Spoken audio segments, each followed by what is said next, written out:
नमस्कार, बहुत स्वागत है आपका। एनडीटीवी मध्य प्रदेश छत्तीसगढ़ देख रहे हैं आप। आपके साथ मैं हूं आसिफ शेख।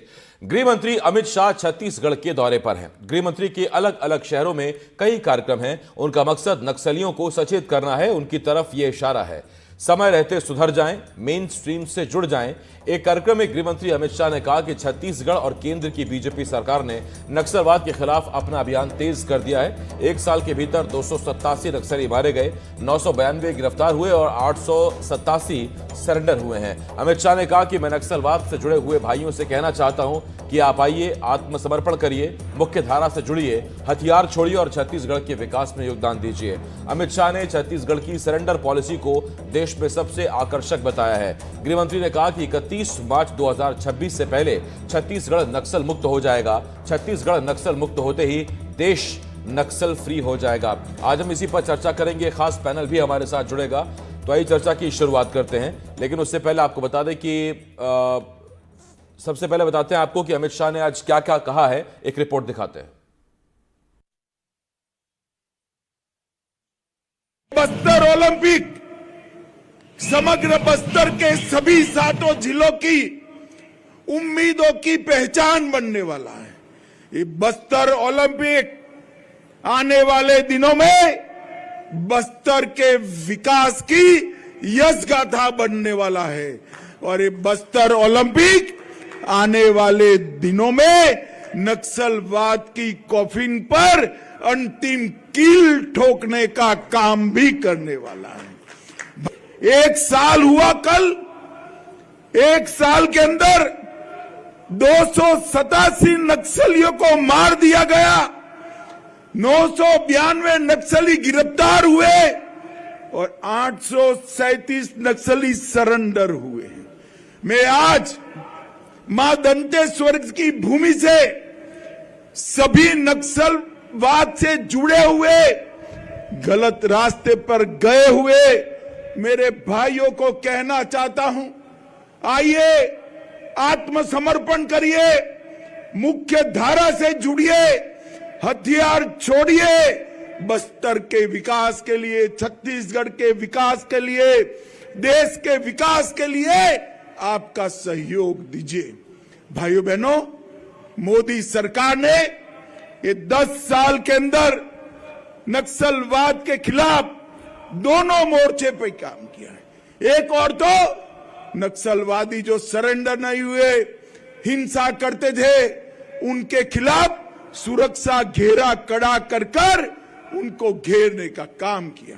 जो सरेंडर हुए उनको बसाने का काम किया और नक्सल प्रभावित क्षेत्र जो विकास से पिछड़ गए थे उनको विकसित करने का अभियान भी नरेंद्र मोदी सरकार ने चलाया है।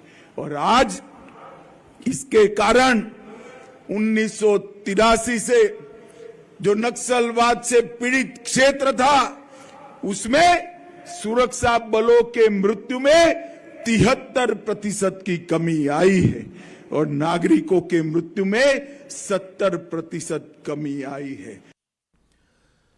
तो ये हमने आपको सुनाया। देखिए, मौका तो था वैसे बस्तर ओलंपिक के समापन समारोह का। बस्तर ओलंपिक में बस्तर के तमाम युवाओं ने इस बार अपना हुनर दिखाया, अपना खेल दिखाया और उसके समापन समारोह में अमित शाह पहुंचे हुए थे। 2 दिन का दौरा है, लेकिन सवाल उठ रहे हैं क्योंकि इस पूरे दौरान अमित शाह का जो फोकस है वो नक्सलवाद उन्मूलन पर रहा, नक्सलवाद के खात्मे पर रहा। 31 मार्च 2026 से पहले नक्सलवाद को खत्म कर देंगे, अमित शाह ने कहा। वक्त जाया नहीं करते हैं, सीधा आपको मेहमानों के पास लिए चलते हैं। हमारे साथ जो पैनल इस वक्त जुड़ रहा है, हमारे साथ आर.के. विज साहब जुड़ रहे हैं, छत्तीसगढ़ के पूर्व डीजीपी, नक्सल मामलों के जानकार अजय चंद्राकर साहब जुड़ रहे हैं। साथ ही साथ मेरे सहयोगी विकास तिवारी हमारे साथ जुड़ रहे हैं बस्तर से, जगदलपुर से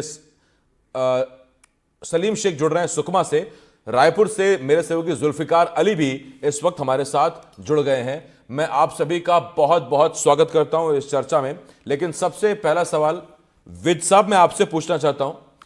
विज सर, ये बताइए, बस्तर में बस्तर ओलंपिक्स का समापन समारोह क्या इसीलिए अमित शाह छत्तीसगढ़ दौरे पर हैं, या दरअसल असली चीज या जो असली जो तरीका है या वो जानना चाहते हैं वो दरअसल उस प्रोग्रेस पर है जिसके बिना पर उन्होंने डेडलाइन दे दी है 31 मार्च 2026, या फिर बस्तर ओलंपिक भी उसी कवायद का एक हिस्सा है? बिल्कुल आप कह सकते हैं, दोनों ही एक ही कवायद के हिस्से हैं। वो बताना चाह रहे हैं मंत्री जी कि जैसे ही नक्सलवाद खत्म होएगा उस डायरेक्शन में आगे बढ़ेंगे, यहाँ टूरिज्म बढ़ेगा, यहाँ विकास होगा, जो भी शासन स्कीम्स लागू करना चाहते हैं वो सुविधाजनक हो जाएंगी। तो ये एक संदेश इन ओलंपिक्स में पार्टिसिपेट करके होम मिनिस्टर साहब देना चाहते हैं। और जहां तक तारीख की बात है, तारीख तो पहले भी तय की जा चुकी है, पिछली बैठकों में भी इस प्रकार का अनाउंसमेंट किया गया है। तो उस दिशा में मुझे लगता है ऑलरेडी स्टेट गवर्नमेंट और सेंट्रल गवर्नमेंट मिलकर आगे बढ़ रही है। मैं खास तौर पे दो इलाकों का वर्णन यहाँ करना चाहूंगा। जी। देखिए, एक तो साउथ बस्तर है, जहां पर जो माओवादियों की मिलिट्री फॉर्मेशन है, जिसको बटालियन हम कहते हैं, और वो वहां मूवमेंट करती है।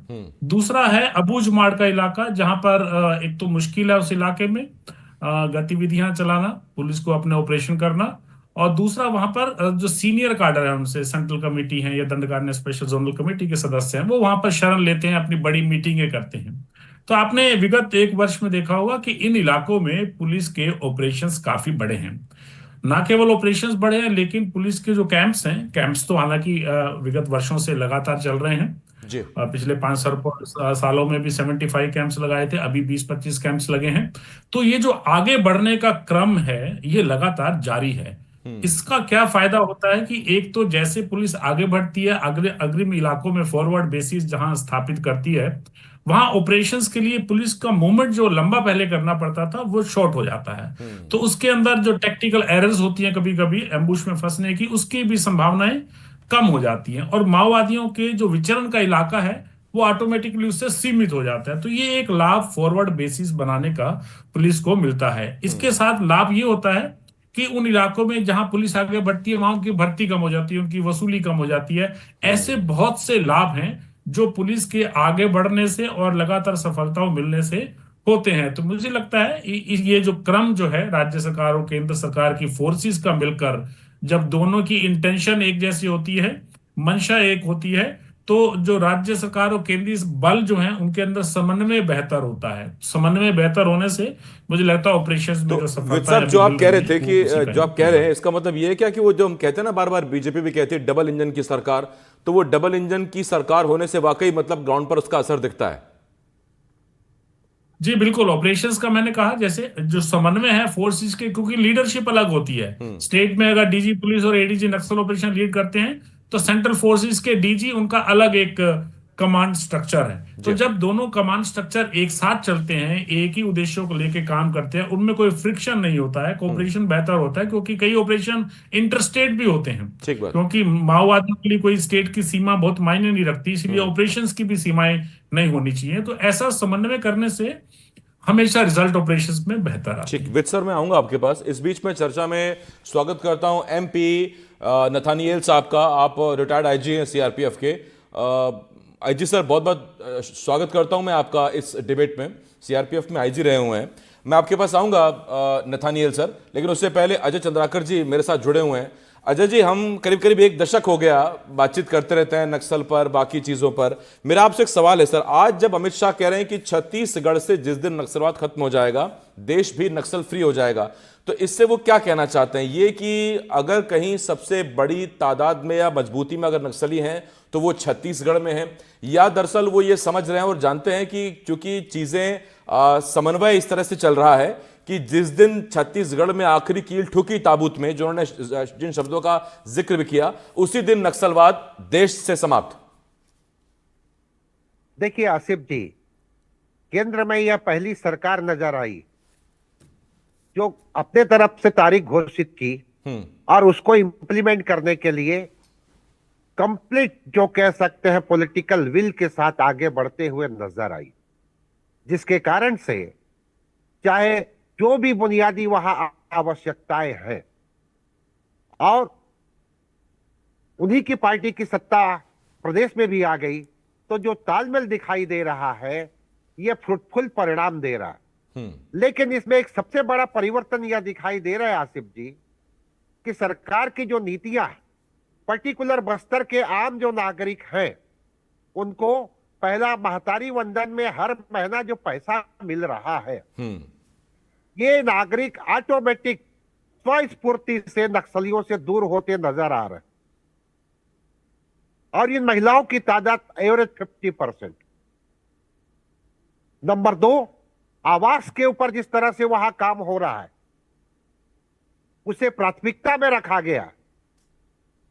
नंबर 3, इसी कड़ी में कहे तो जो राशन का जो विषय है उससे भी वो प्रसन्न चित्त है।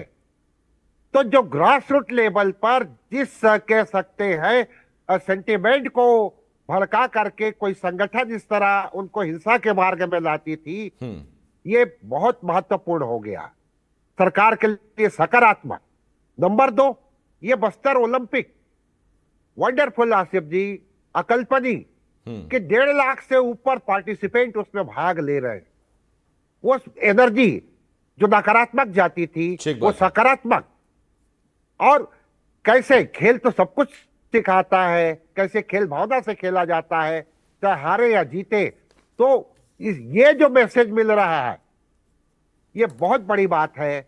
और इसी कड़ी में निश्चित रूप से फोर्स जो कैंपों की संख्या में वृद्धि हुई है, आदरणीय गृह मंत्री जी जिसका मेंशन किए, तो यहां पर ये 2024 को यही कहेंगे, चाहे नक्सली सरेंडर किए या नक्सलियों को काफी नुकसान हुआ या फिर गिरफ्तार हुए, सरकार आशातीत सफलता प्राप्त करते हुए दिखाई दे रही है। आसिफ, ठीक, मैं सर आपके पास आता हूं। एमपी नथानियल साहब हमारे साथ हैं, आप आईजी रहे हैं सीआरपीएफ के। नथानियल साहब, आपसे एक मेरा सवाल है। देखिए, इसी छत्तीसगढ़ में हमने ताड़मेटला देखा है, इसी छत्तीसगढ़ में हमने झीरम देखा है, बहुत कुछ देखा है, लेकिन अब जो तस्वीर दिखती है उसमें कभी 39 नक्सली मारे जा रहे हैं, कभी 31 नक्सली, कभी 21 नक्सली मारे जा रहे हैं। ये जो अब आंकड़े सामने आ रहे हैं, स्ट्रैटेजी में ऐसा क्या चेंज हुआ है सर कि अब तस्वीर बदली है और ये सुखद तस्वीर है? आप या तो सरेंडर करिए या फिर हम आपको न्यूट्रलाइज कर देंगे। इसमें सबसे बढ़िया तो काम ये हुआ है कि अबूझमाड़ का जो 4000 स्क्वायर किलोमीटर का इलाका है जी, उसमें सीआरपीएफ और अन्य फोर्सेस अपने कैंप एस्टैब्लिश कर लिए, फॉरवर्ड बेसेस लगा दिए, जिसके वजह से इनके मूवमेंट में इनको काफी प्रॉब्लम हो रही है।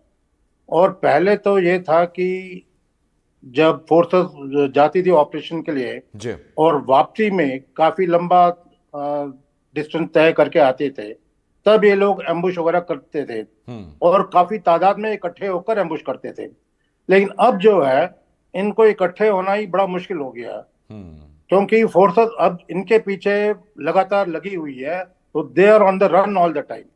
इन लोगों के लिए इतना मुश्किल हो गया कि वो बच नहीं पा रहे सीआरपीएफ और छत्तीसगढ़ पुलिस के चुंगल से। वो भागने में लगे हुए हैं, जिसके वजह से फोर्सेस को कामयाबी मिल रही है, इंटेलिजेंस भी बहुत अच्छा मिल रहा है, क्योंकि अबूझमाड़ में अब सीआरपीएफ और बाकी फोर्सेस लग गए हैं, तो इंटेलिजेंस गैदरिंग में भी बहुत आसानी हो गई है। लोग वहाँ इंटेलिजेंस दे रहे हैं, हालांकि कई सिविलियंस मारे भी गए हैं on the pretext of being police informers, लेकिन फिर भी जो इंटेलिजेंस मिल रहा है उसके वजह से इनके लोकेशन का मालूम पड़ रहा है और फोर्सेस उसके उनके ऊपर काफी हावी होकर लगी हुई है, और जिसके वजह से काफी इनके आदमी मारे जा रहे हैं बड़े बड़े तादाद में। 38 आदमी मारे गए अक्टूबर के महीने में। मतलब एक ही ऑपरेशन में इतने आदमी मारे जाना, it is a very demoralising thing for Maoist. ऊपर से ये भी है कि सरेंडर के लिए भी काफी लोग आ रहे हैं, क्योंकि जब देखा जाता है कि दूसरे सरेंडर कर रहे हैं, इतने आदमी मारे जा रहे हैं, तो वो सोचते हैं कि चलो बेहतर है कि हम सरेंडर कर दें, इससे अच्छा कि मारे जाएं जंगल में। तो सरेंडर से भी करीबन 800 लोग सरेंडर कर चुके हैं इसी साल, और तकरीबन 750 लोग अरेस्ट भी हो चुके हैं।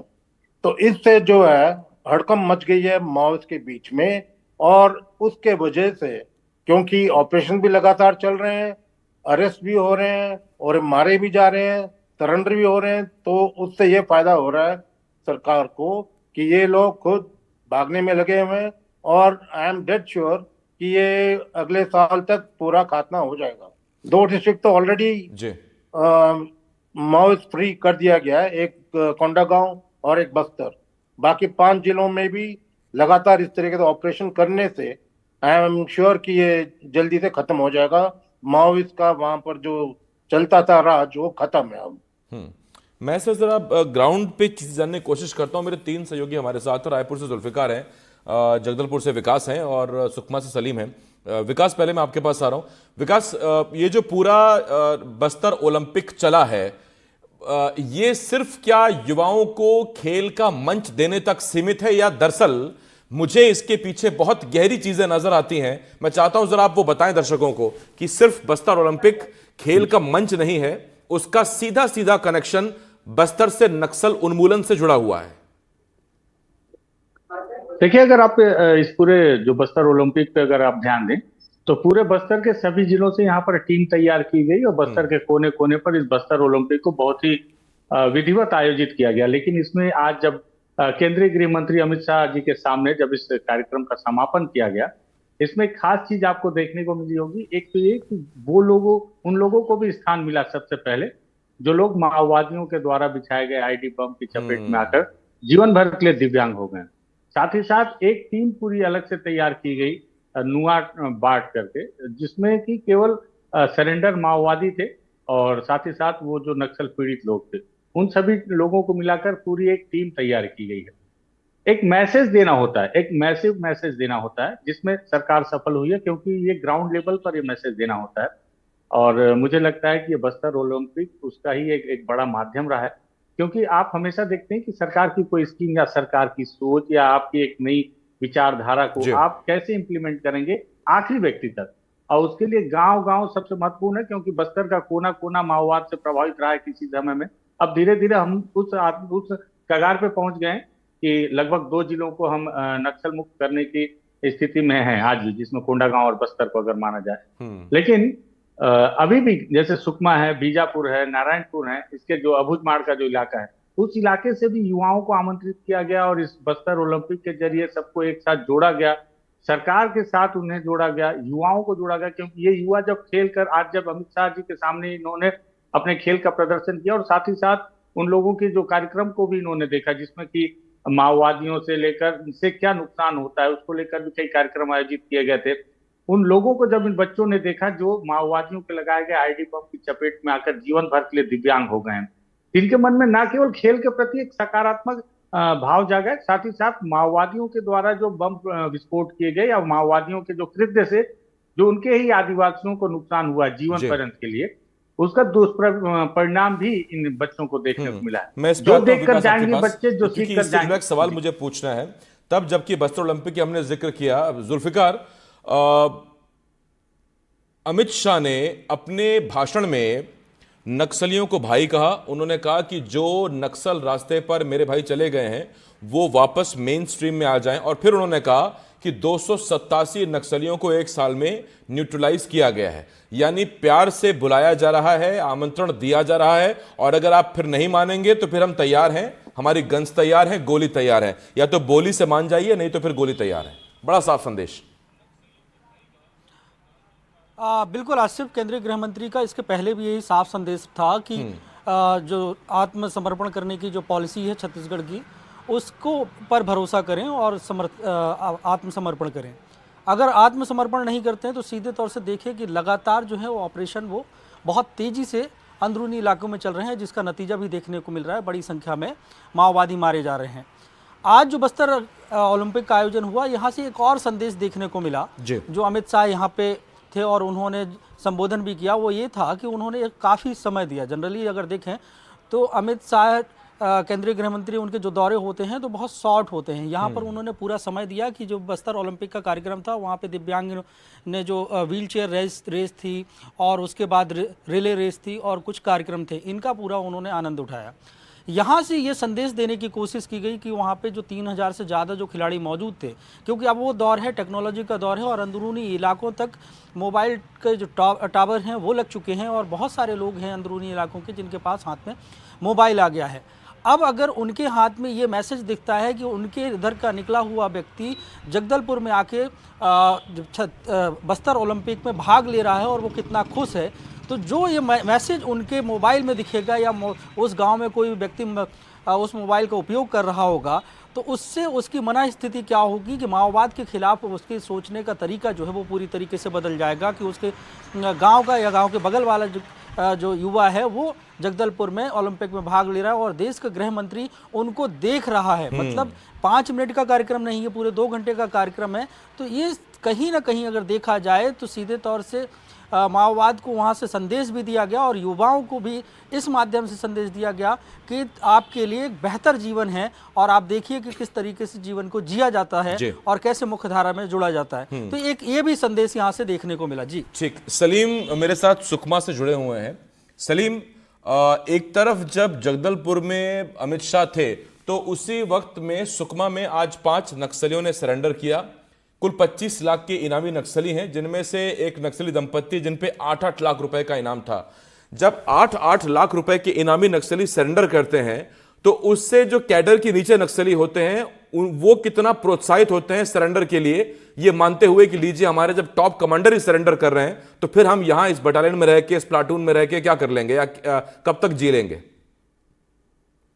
जी बिल्कुल आसिफ, जिस तरह से जो सरेंडर नीति छत्तीसगढ़ सरकार की बनाई गई है और उससे प्रभावित होकर जिस तरह से बड़े कैडर के नक्सली सरेंडर करते आ रहे हैं और ऐसा नहीं है कि किसी के कहने पर पहुंच रहे हैं, लेकिन स्वयं ही जिस तरह से जो विकास नक्सल प्रभावित इलाकों में देखने को उन्हें मिल रहा है, कैंप खुलने के बाद मोबाइल नेटवर्क बुनियादी सुविधाएं मिल रहे हैं, तो बड़े कैडर के नक्सली जब पुलिस के समक्ष आके सरेंडर कर रहे हैं तो कहीं ना कहीं जो नीचे कैडर के जो नक्सली हैं, जो मिलिशिया सदस्य हैं, ग्राम कमेटी के जो सदस्य हैं, ये भी लगातार पुलिस के पास पहुंच रहे हैं और समर्पण करने के लिए इच्छा जाहिर कर रहे हैं। और जिस तरह से जो पहले जो बड़े कैडर नक्सली सरेंडर कर चुके हैं उनकी जो सुविधाएं मिल रही है, उन्हें जिस तरह से सरकार की तरफ से नौकरियां दी जा रही है, घर दिए जा रहे हैं, इससे भी ज्यादा प्रभावित छोटे कैडर के नक्सली हो रहे हैं। आज जिस तरह से जो नक्सली सरेंडर किए हैं, एक नक्सल दंपति हैं, 8-8 लाख के नक्सली हैं और बड़े लंबे समय तक माओवादी संगठन में रहकर काम कर चुके हैं। और जब उनसे हम मीडिया ने बात की, जब मीडिया के समक्ष आए, उनका सीधा कहना था कि लंबे समय तक माओवादी के साथ रहकर, डर में रहकर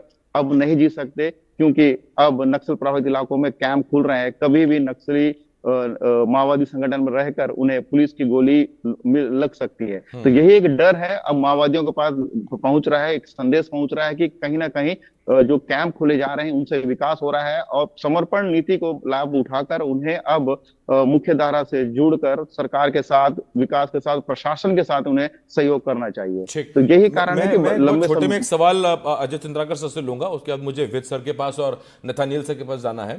चंद्राकर साहब, बहुत छोटे में देखिए, पहले लोन वर्राटू, उसके बाद नियत नेलानार और फिर अमित शाह का ये कहना है कि छत्तीसगढ़ में जैसी नीतियां ये काबिले तारीफ है। आपको किसी और नक्सल प्रभावित स्टेट में इस तरह की नीतियां नजर आती हैं या आपको लगता है कि इन्हीं नीतियों की वजह से छत्तीसगढ़ इन मामलों में सबसे आगे है, जहां नक्सली मारे जा रहे हैं और सरेंडर किए जा रहे हैं?